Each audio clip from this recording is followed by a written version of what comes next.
Presidential Enabling Business Environment Council takes investment promotion drive to Kogi State, pledges federal government's assistance.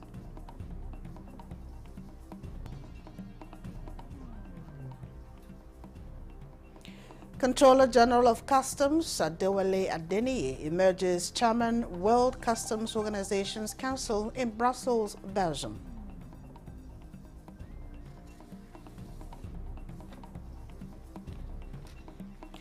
Joint Admission and Matriculation Board conducts 2025 UTME map-up.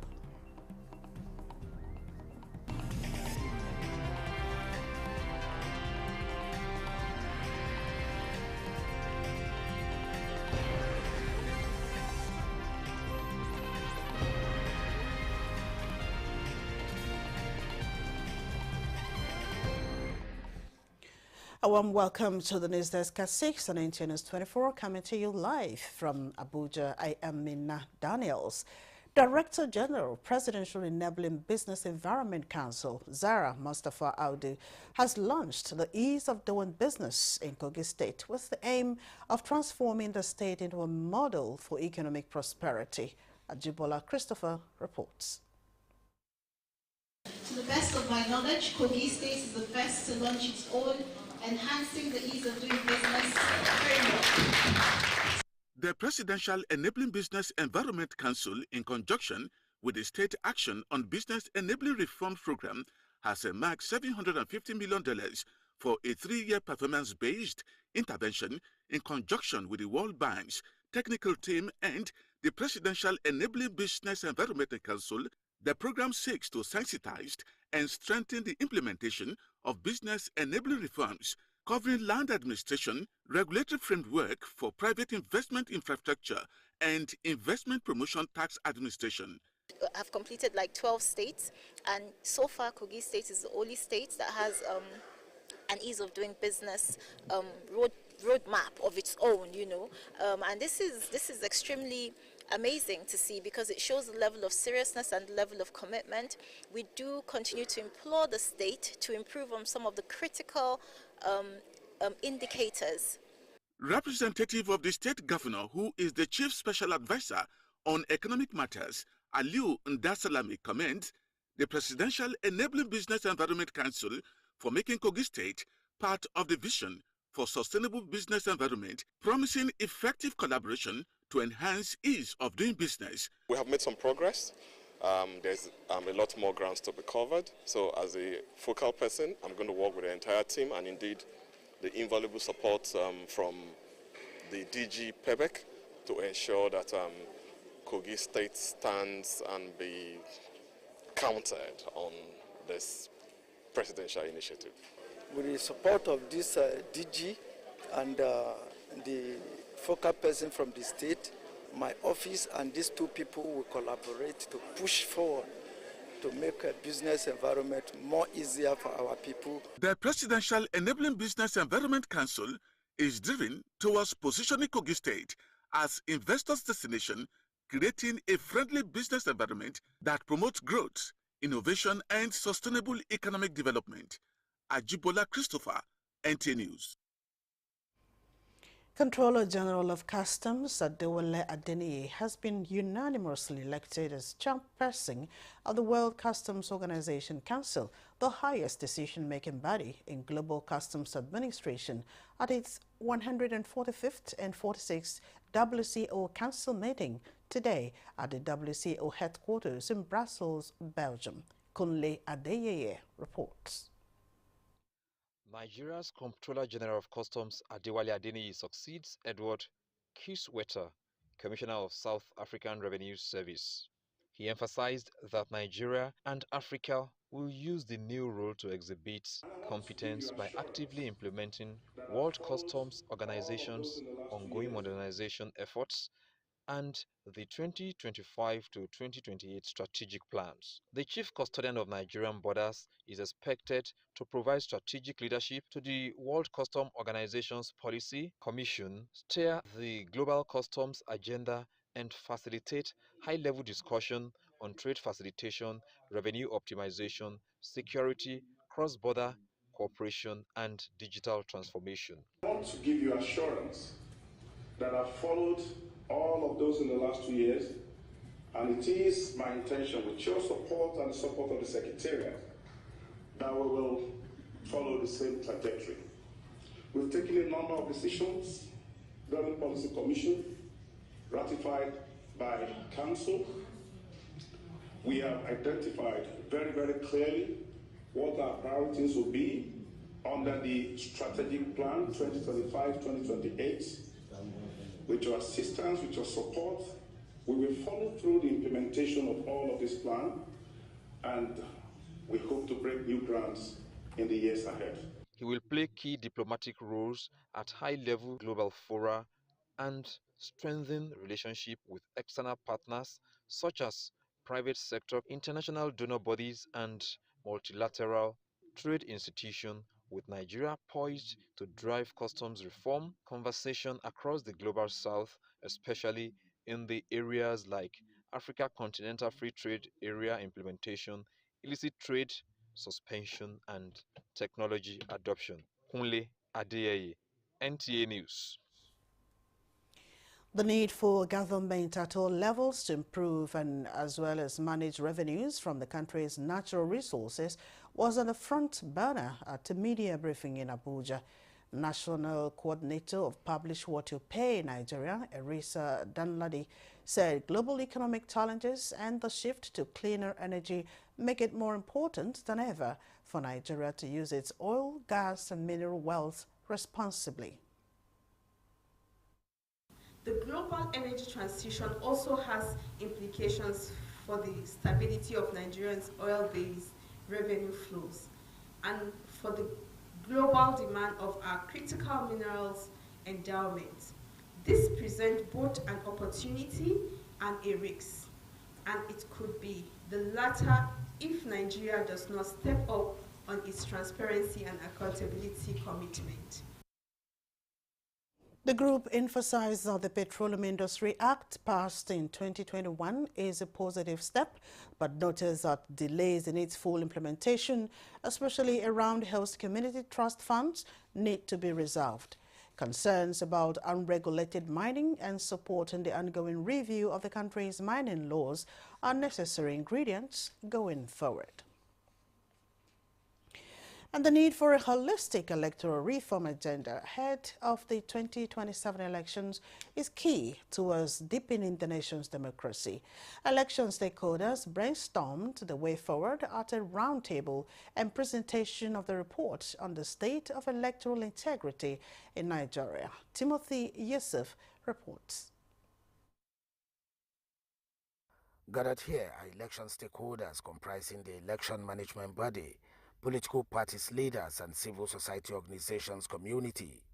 Convened by Yaga Africa, a state of electoral integrity in Nigeria report was unveiled. The report, among others, recommended the strengthening of INEC's operational and financial autonomy, stakeholder engagement and communication strategy. One of the recommendations we've done is to call on the National Assembly to conclude the process of the amendment to the electoral law as well as the constitution. We need to conclude this process early enough to guarantee the legal instruments that will be used for the next elections. Despite Nigeria's over 2 decades of democracy, stakeholders believe that the gap between elections and democratic accountability remains wide. When the election is getting better, politicians take interest in trying to control the process.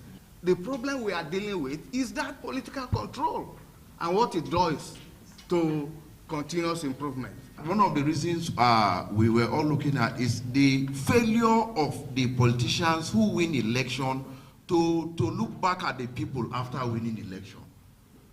They are not there for the people. So the people see that what's the point of coming to vote after all? Discussion on the report centered on why electoral integrity matters, addressing weak links and rebuilding electoral trust. Timothy Yusuf, NTA News. In a counter-reaction to former Vice President Atiku Peter Obi, Rotimi Amechi, David Mark, Rauf Areboshola and Nasiru El-Rufai's led coalition, another formidable group of politicians has come up with another counter-coalition arrangement to support President Bola Ahmed Tinubu's administration. In a statement issued by the National Coordinator of the Coalition of Registered Political Party Members, Comrade Ogini Lakpo, says Sunday, the newly formed coalition arrangement cut across all members of the 19 registered political parties in Nigeria. It added that members of different political parties that believe in the capability and good intentions of President Bola Ahmed Tinubu to lead Nigeria out of the woods are the ones coming together to support the president to return in 2027 to complete the good work he is currently doing.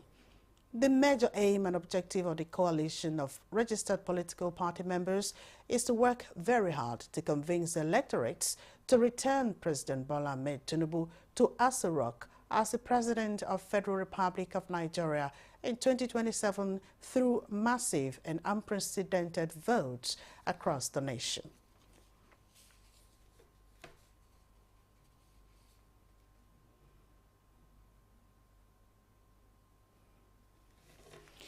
Governor Caleb Mutfwang is appealing to the federal government to complete Wase Bridge in view of its importance to the socio-economic life of the people. This was while inspecting the bridge in Kadakwa. Ndeyang and Diabagyang has details.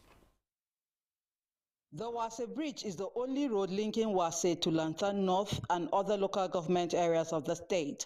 The contract for the over 100 meters bridge was awarded by the federal government for construction about 6 years ago. However, the project is yet to be completed. The Wase community members have mobilized themselves for self-help to provide access on the bridge before the intervention from government. We want to refill, so we mobilize our community so that we can refill the bridge so that our people can be able or will be able to cross the river using vehicles or motorcycles. We are appealing to federal government that they should assist us to cater for the completion of this project. Once the rainy season begins, you cannot leave Wasi to London. For you to go to London, Shandam and parts of Nasarawa State, you have to go to Kanam local government, go round. While inspecting the project, Governor Caleb Mutfwang says the road is the only source of transportation for the communities, promising to contact the Ministry of Works for possible solutions. I'll take it up with the Honorable Minister of Works. Fortunately, the most difficult part of the bridge has been done. In Jos, Indenyan and Diabagyang, NTA News. This is the news desk at 6 on NTA News 24. We'll be right back with more reports in a moment.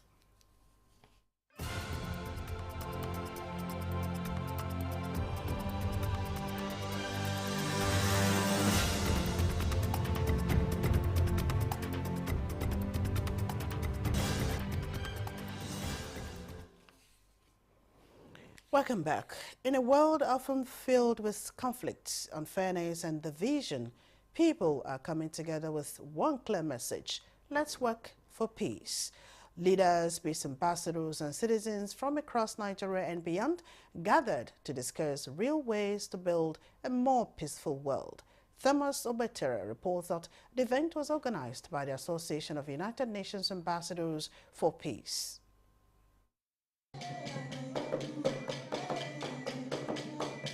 The event, organized by the Association of United Nations Ambassadors for Peace, brought together diverse voices in a show of unity and solidarity. It was held in celebration of the 64th birthday anniversary of Dr. Amina Mohammed, the Deputy Secretary General of the United Nations, a global symbol of diplomacy and development. It wasn't just about big speeches or official statements. It was about a dream that everyone shares, from world leaders to everyday peace supporters. The message was clear. The world doesn't just need peace. It needs people to take real steps to make peace happen. We are keen on supporting the efforts of the current leadership of the United Nations.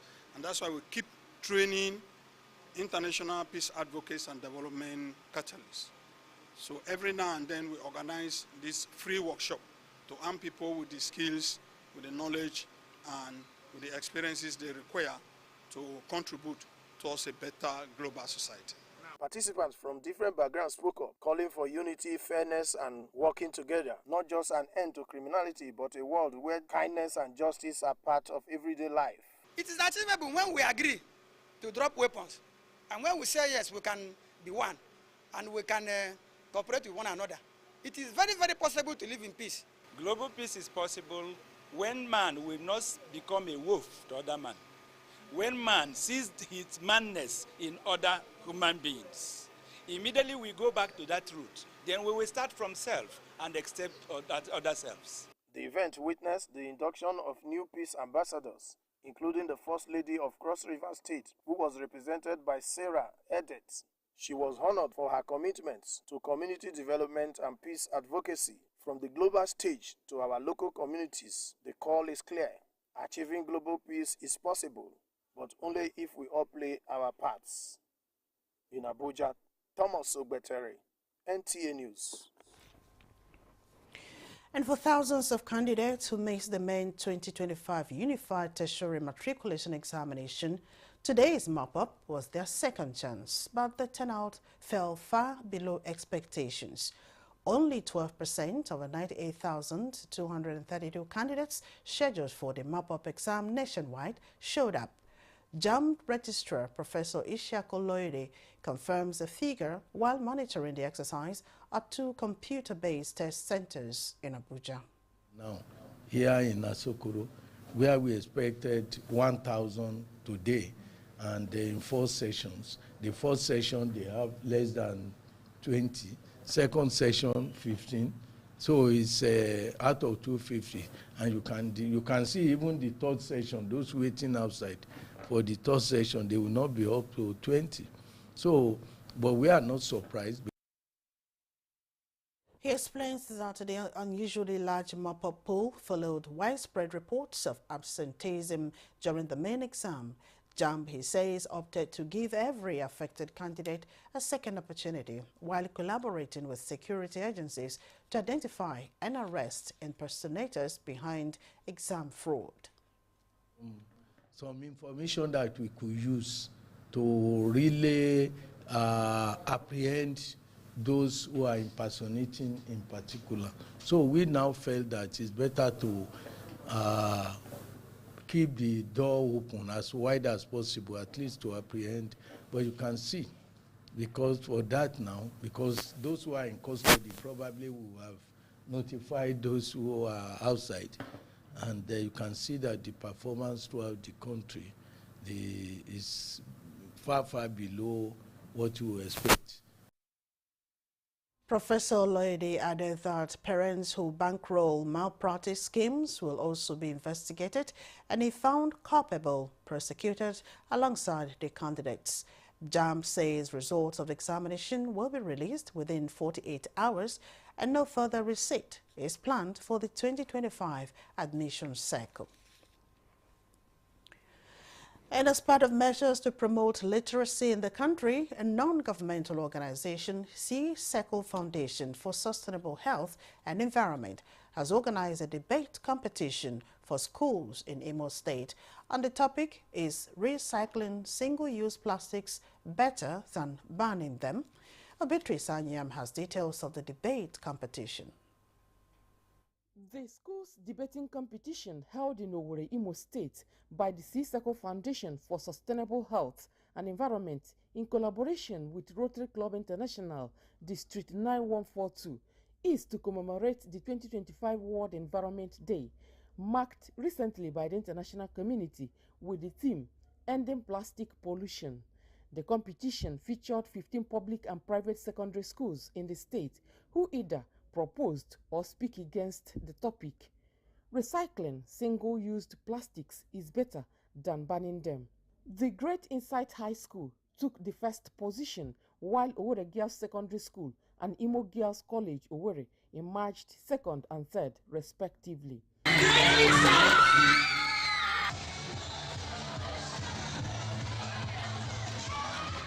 We feel so happy. I am grateful to all the organizers and judges of this program. I feel really proud.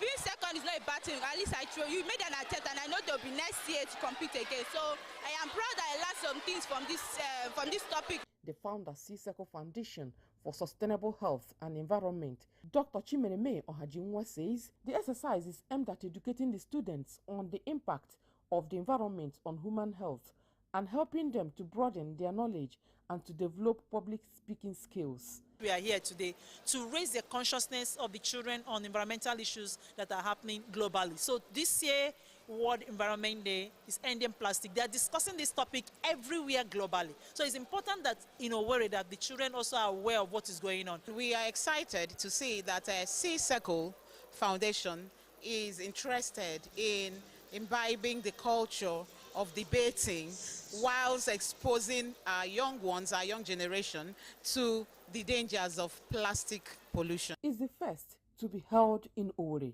by the foundation. Beatrice Anyan, NTA News. Federal Road Safety Corps and the Indian Ministry of Home Affairs through Rashtriya Raksha University, the pioneering national security and police university in India, has concluded discussions to commence strategic partnership that will lead to result-oriented capacity building for officers and men of the Corps. In a statement signed by the Corps' Public Education Officer, Shengu Ogunwemide, the move is to enhance the mental resilience and professional effectiveness of personnel, stating that with this first-of-its-kind collaboration, 1,000 personnel will undergo intensive training in stress management and emotional well-being in August 2025. While reacting to this, the FRSC Corps Marshal Shehu Mohammed said the capacity development program aims to increase awareness of occupational stress and personal stress and its impact on physical and mental health of FRSC personnel, equip staff with practical tools for stress management, promote psychological resilience, emotional regulation, as well as foster peer support and a culture of mental health awareness. The Nigerian Police Force says it has concluded investigations into a major case of corporate fraud involving 3 Ghanaian nationals, Samuel Esonjona, Kojo Mensah Ansah, and Victor Queno, alongside a Nigerian accomplice, Abu Arome. At a briefing in Abuja, Police Force Relations Officer Olumiyiwa Adejobi says the suspects are accused of attempting to fraudulently take over Jonah Capital and its interests in Housings for Africa and the River Park Estate project. I will proceed with the prosecution of the suspects for offences including corporate fraud, forgery, criminal conspiracy, criminal breach of trust, impersonation, criminal trespass, and attempted obstruction of justice. Mr. Abu Arome, who falsely acted as company secretary to Jonah Capital Nigeria Limited, will also be charged for impersonation, having been found to have no lawful appointment to that office, but indeed was instrumental in findings that led to shareholders appearing and disappearing in John Capital Nigeria Limited between 2024 and 2025. This is the news desk at 6 and NTNS 24. Here is a recap of our top stories. Presidential Enabling Business Environment Council takes investment promotion drive to Kogi State, pledges federal government's assistance.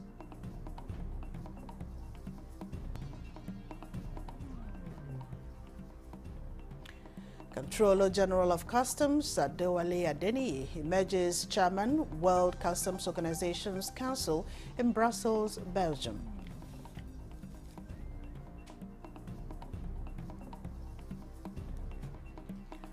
Joint Admission and Matriculation Board conducts 2025 UTME map-up.